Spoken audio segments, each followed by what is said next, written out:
we'll call the meeting to order, and can somebody call the roll? We've got it. We've got a quorum. We've already got a quorum? We've got 5 of the 7 and 1 on the way. Perfect. And can we get a report of the minutes from the last meeting? They are in front of everybody. Perfect. Everybody have a chance to review them? Motion to approve. Second. Wonderful. Any discussion? No? Minutes are approved. We'll move on to our open agenda items. And we have a letter of offer on Coldstream Lot 21. Do I want to go? Oh, it should be the... This last one? There we are. There we are. Sorry, we have a Legacy Business Park update. I thought I had forgotten something for a minute. I said, oh no. No, I was just trying to get into last meeting. No, I understand. All right, Legacy Business Park update. So, as you all know, we have what I think is a dynamite team, and we've actually got them all under contract now. All the council approvals have been made to do that. Craig has been working with them almost on a daily basis. Aaron's been, and I'll start with Aaron on this because it goes to something else we'll talk about later. She's been helping us refine numbers for a couple of grant opportunities, trying to get this thing home for as little financially as possible. And then, you know, we have Cushman Wakefield on board to be our real estate partner, and they are a very well-respected firm around the world. So I think we have a real A-team ready to help us get this thing home. I can tell you Cushman's already working on their marketing efforts as well, because we've been seeing a lot of that. So everybody, I think, has hit the ground running, and I wanted to jump in and say that because I really want to thank Craig. Has literally managed this thing day to day, and it is almost, you know, he's got plenty of things on his plate, but it's almost become a full-time job in itself as well, and we would not have gotten some of the grant applications in had he not just really at home. So what do you want to say about your team, sir? Yeah, that was a good introduction. Everybody will remember that last fall we released an RFQ. You all had reviewed that before it was released. And that, again, just resulted in the selection of Gresham Smith for the engineering and site design tasks. And Cushman and Wakefield are on board for the real estate and marketing tasks. And everybody has truly hit the ground running. We are substantially there with putting together the preliminary development plan. That'll be submitted this month, I believe. So Erin Masterson with Gresham Smith is leading the design side, and she's here to provide an update. And we also have Dave Kelly is the lead with Cushman and Wakefield. He couldn't be here today. He's working directly with Seattle Stein with Cushman and Wakefield, and Seattle is here today to be providing an update as well. So I'll turn it over to Erin to just kind of go over the design and the project schedule considerations. Yeah, nice to see you all. Erin Masterson with Gresham Smith. It's good to see everyone in person because I think the last time I was here with this board we were under COVID and Zoom together. So I know it's been a while, but we're very thankful for this opportunity to be a part of this project. You know, we've been here from the beginning with the master plan and really looking forward to seeing the project through. So very excited to be on the team. And I also have Andrew Walls with me today from Gresham Smith as well. He's going to be the engineer of record on the project. So happy to be here. And I just wanted to have some slides for you all just to kind of give you an update on our progress on where we're at. I thought that was working before we started, but there we go. Okay, so this is just a simplified schedule that I have for the project through sort of the design and engineering portion. It does not show the construction side of it yet, but this goes through, you see Q1 of 2025 up in the top right. So that's the extent of what I'm showing to date on this. And we kicked off on the project back with Craig and Kevin back in February 24th. So it's been about just 2 months now. And we've really gone full speed ahead since that kickoff moment, really focusing in on the site infrastructure design. Sorry about this. We really have, I'm just going to stand up on the computer. That's much easier. There we go. So we have survey has been out there for the past month and a half. You know, it's a 200-acre site, so they've really had to do a lot out there. But we just got a preliminary survey back from them last week, and we've also had preliminary geotech out there as well. So we worked with Craig and his team on, you know, how much budget we have right now to build the first phase of the project, defining that first phase and knowing what we're going to get built for that first phase. We've also been refining the plan as well as we start to have these conversations with different agencies that we've already had, but as we move from the master plan into the design and engineering, some things are getting tweaked and evolve over time. And as Craig mentioned, our sort of milestone ahead of us right now is May 1st. So that's the preliminary subdivision plan with the city. The city approval process, we'll have to go through that.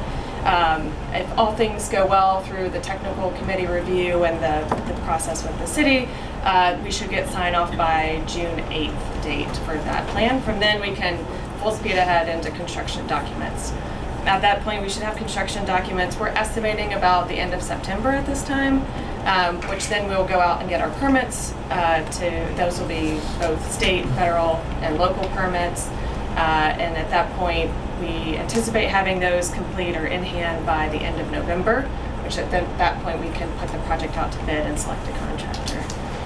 Additionally, we have a couple other things moving simultaneously. The city has more of a community-focused website that's up about the project in case citizens are interested and they want to see what's going on with the project, so we'll post updates about the progress on there.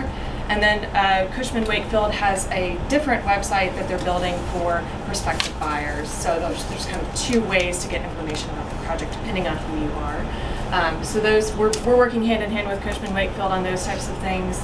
And additionally, we'll be developing design guidelines for the site for developers who come in and purchase the site and what they can and can't do from a material and from an aesthetic standpoint. So that will start later on in the month of May. So as I mentioned, we've done a lot of things in the past 2 months. We've met with a lot of different agencies. We've had these conversations before during the master plan, but we're just continuing to refine the plan. We've worked hand in hand with Cushman Wakefield, understanding what prospective buyers want to see on the site. So we've made some adjustments to our plan based on their feedback to really provide the most what they want to see out there. Field work, mentioned that, so that's ongoing. So this was the master plan as we ended that phase of the project, just a reminder of what it looked like beforehand. And we've just done some small minor updates to it. This is what it is today. Those updates were really based on those conversations and that coordination effort. Very minor, you probably don't even notice very much of it, but the roadway, the sort of primary roadway alignment kind of shifted and moved around a bit. That was based on Cushman Wakefield's kind of input about some lot sizes need to be larger and some need to be more uniform. That's kind of how that alignment got adjusted there.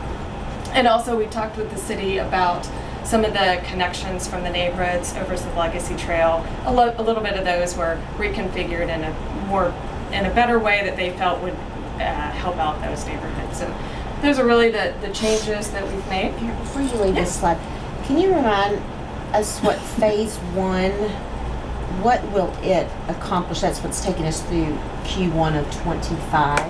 Yes. What it will accomplish, and I don't know if you have a dollar figure assigned to phase 1 yet. Yeah. So at the current point, we have the 9.5 million with ARPA funds, right? Okay. So that's going to get us the primary roadway into and hit right before the stream crossing. Okay. So that's the first phase. That's the phase to hire Cushman Wakefield and us and get the design through permits, construction, get a contractor, and build that first segment of roadway. Now the city is actively moving that target, and I'm sure Craig will give you an update on what that phase 1, any additional funds as we add to it. We have been working with him of, okay, if we get another bucket of funds, what's the next build out? What's that next line? So we're actively making sure we know how to sort of add dollars to the project. Is the secondary access road part of that phase 1 also? No, not at this point. It's desirable, so that would be the next kind of phase. If we got additional funds, it would be that secondary road access. So will that dictate the lots that we market initially, I assume? Based on yes and no. Okay. I think essentially we can't sell lots until there's infrastructure to serve those lots. Right. So yes, and that is, the primary lots based on our conversations are those Okay. ones that are Okay. along Okay. the interstate and the ones that are on the high point, which are along that primary Okay. road. So those are the most desirable that we've talked about. And of course, the secondary road would be the sort of the next phase. And depending on how somebody built out those lots, they could all front that primary roadway for the most part. It depends on the lot size and the buyer. Thank you. Yep. Any other questions on the plan? If I can just, while this is up, for the purposes of the preliminary development plan, my understanding is we have to put some, at least preliminary road names on there. And so you can see Legacy Park Drive has been labeled, but we do not have a name for the other segment that's kind of heading from Legacy Park Drive to the southwest there. Yeah, the If you all secondary have any ideas on that, or we'd love to hear your thoughts on that. It just has to be a name that a street doesn't exist in Lexington with that name. That's the only requirement from the city. Kevin Atkins Drive. Yeah, we accept that. Atkins Way. We can really have the bus. So if right you all over. have any ideas, if you want to shoot them to us, otherwise we will come up with something before Aaron goes back to planning with this. Used to be a dairy, right? Yeah, I had Old Dairy as an option on there before, but I don't, There was always rumors about weird experiments with cows. That's all I remember. All kinds of rumors. Well, speaking of roads, this is just the road profile design that we had come up with in the master plan. The top two are that primary roadway coming in. One has sidewalks on the side and one has a shared use path on the other side of it. And then this is the secondary roadway. That's what we had during the master plan, but during our discussions with LFUCG and as we refine this plan, what we've added today actually is a 12-foot median in the center instead of just a 15-foot turning lane. What that does is it helps to slow down traffic. So while we've straightened out that roadway a bit, a little concerned about speeding through there, we want that to have some traffic calming, and also it provides some beautification, right? So the intent is to add that sort of boulevard look through the primary and secondary road. Now what happens is, since we don't have buyers or specific lot entrances developed yet, those buyers would come back in and pull out and tear out and rebuild a turn lane for their access specifically at that time. So as you can see, noted the primary road, Legacy Park Drive, and the secondary road yet to be named. So if you want to put your thinking caps on and send Craig and Kevin a name for that secondary road. But that's all I have as an update. If you all have any other questions, feel free to ask, or if you think of something later. Is there any concern with the median about, not knowing what kind of industries may come in here in terms of ability of trucks to do what they need to do?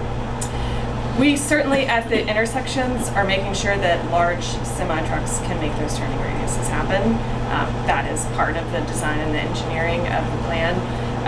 The roadway width is still going to satisfy the largest trucks that can be there. So we did look at a roundabout option. There's a sort of a three-way stop where that secondary road hits the primary road. Looked at a roundabout option there instead of a three-way stop, but because of those large trucks, we decided it would be better to have a three-way stop. So we're absolutely making sure that those vehicles can get in and out. All curb and gutter, right? Yes, all curb and gutter.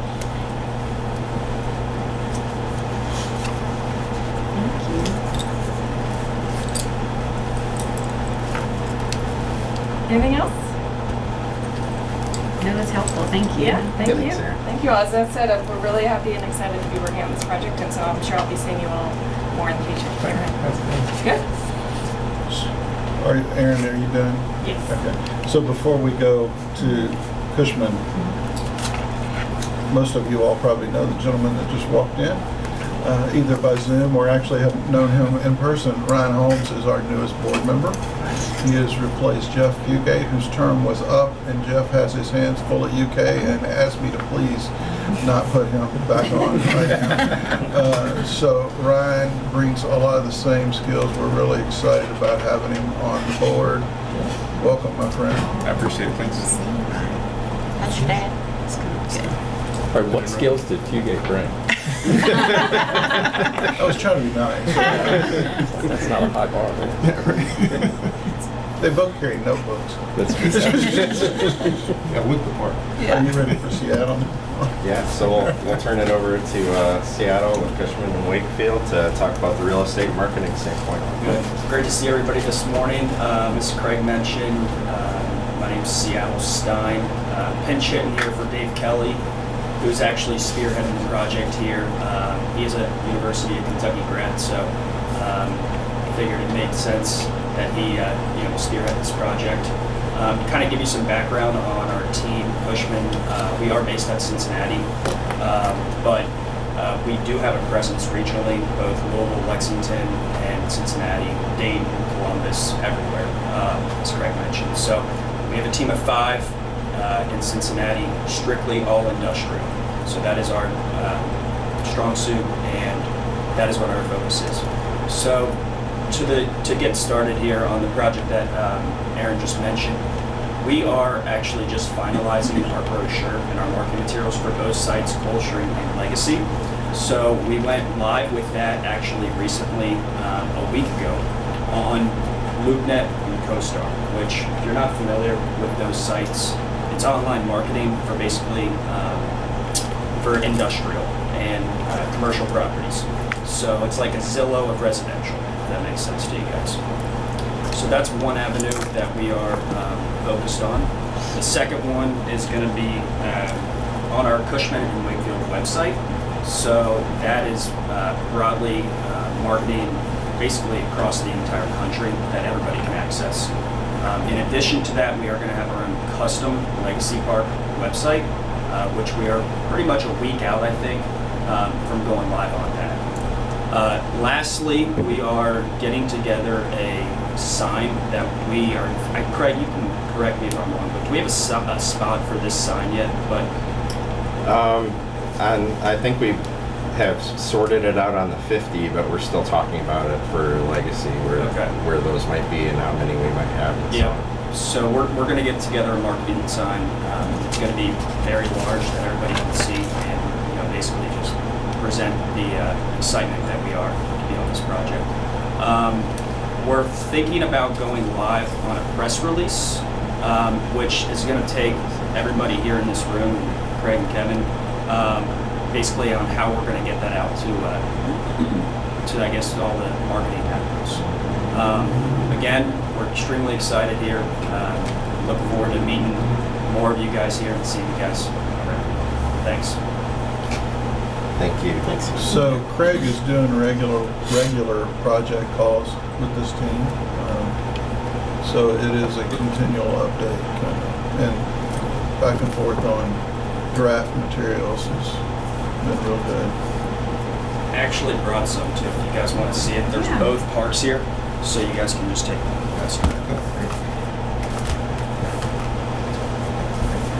So y'all have any questions for either Aaron or Seattle?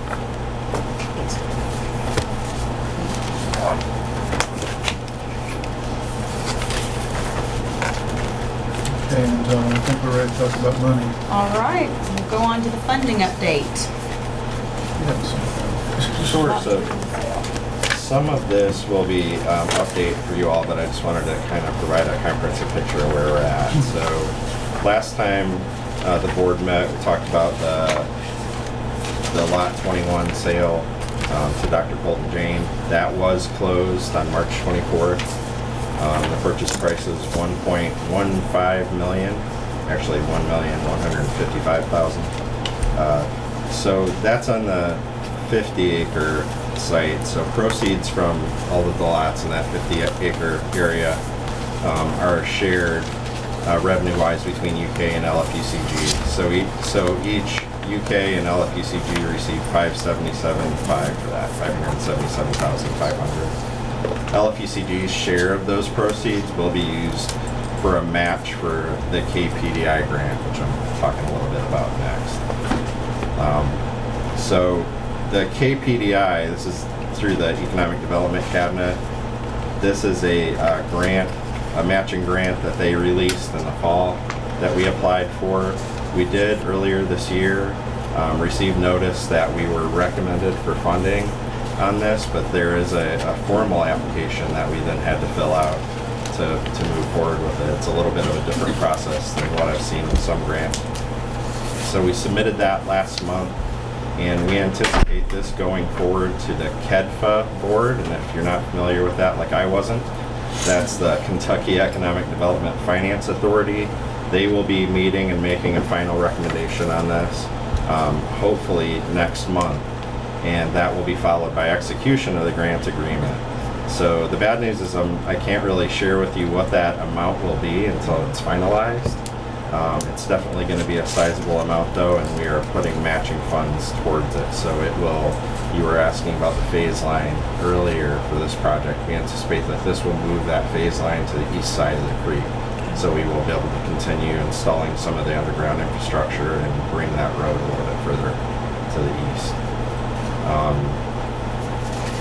That grant also does allow us to, it's eligible for any expenses that we've incurred since September 22nd of last year. So we can go back a little bit if there's expenses that we've already had that we can submit for reimbursement. And then last but not least, on the funding side, I had handed out with your packets. This is the latest and greatest budget for the board. All of this is preliminary. The mayor released her proposed budget earlier this week, so this is based upon that. So it's subject to finalization, but just some of the highlights in here. Of course, we have the 9.5 million up top. That's the ARPA funds that we're using for the design and build of phase 1. You'll see a restricted amount there for future development costs, that 577.5 in the middle of the page. Those are the proceeds from that Lot 21 sale that we're using as grant match. So that's why they're listed in that way. Way down at the bottom, maintenance expenses for the site are projected at $146,000. We do have kind of a nice deal going on right now where there's a farmer that was very interested in keeping the grass cut essentially on the site in return for having the rights to bale hay. So that's costing us $0. He's making money off of it, and it's mutually beneficial. So we're farmers do. Yeah, so we're hoping to continue forward with that agreement as long as we possibly can. But we've included mowing on there just in case that doesn't move forward. Is that grant match at the bottom the same grant funds? That's actually, so those are general fund dollars, but for that same KPDI grant. Gotcha. The mayor put additional dollars in. So we've got, to help with the match. okay, so it'll be $1 million and Right now, we got $1,077,000. $1,077,500. Got it. Right. We're anticipating that we might need a little bit more in grant match there, and that would be through land sales on the site. Yeah, I think that's the highlights. I'm glad to answer any questions that you have. Ashley Simpson with Finance put this together quickly for us. So now I will say Craig is also, so PDI has been an interesting exercise to watch. My copy of what Craig did the first time is in an accordion folder. It's about that thick. The second round of PDI grant, the official grant application, is about that thick. So he's spending a lot of his time, and he is working on one now as well that will help on some other additional offsets that we'll probably talk about the next time we get together. That is another six-figure amount that would be very helpful down the road too. So we're trying to do this, which has always been the goal, Derek remembers, to do as much of this without having to go to the markets and borrow money as we can to keep the price of the lots down as low as possible. So Craig will continue to be the grant master. Until we find all the money. Finance did ask that the board adopt this budget in concept if you're comfortable with it. Do I have a motion? Motion to approve. Second. Any discussion? Seeing none, all in favor? Aye. All opposed? Thank you. All right, we can move on to, we still need to talk about funding, or was that item? That was it that for item. funding. Okay, so we'll move on For to the now. election of officers. Well, Chair, I've been giving that some thought. So we have 2 officers who remain from our other officers. So Daryl is term limited. Daryl's still on the board, but he's term limited as chair. The bylaws say you can serve 2 years in those offices. So our other 2 board members, the officers, I should say, I would recommend that we move up. So I would recommend to the board that our chair this morning, Ann Tyler, be made the chair. Mary Alicia, if you're willing, the vice chair. Derek, if you're willing to be treasurer. And Ryan, welcome to the board. How would you like to be secretary? And I will make that in the form of a motion. Do you have a second? Second. Any I'm not on the list. Notice I'm not- No, it's approved. No discussion. Great. All in favor? Aye. All opposed? Thank you. All right. Any other discussion before we adjourn? All right. We're adjourned.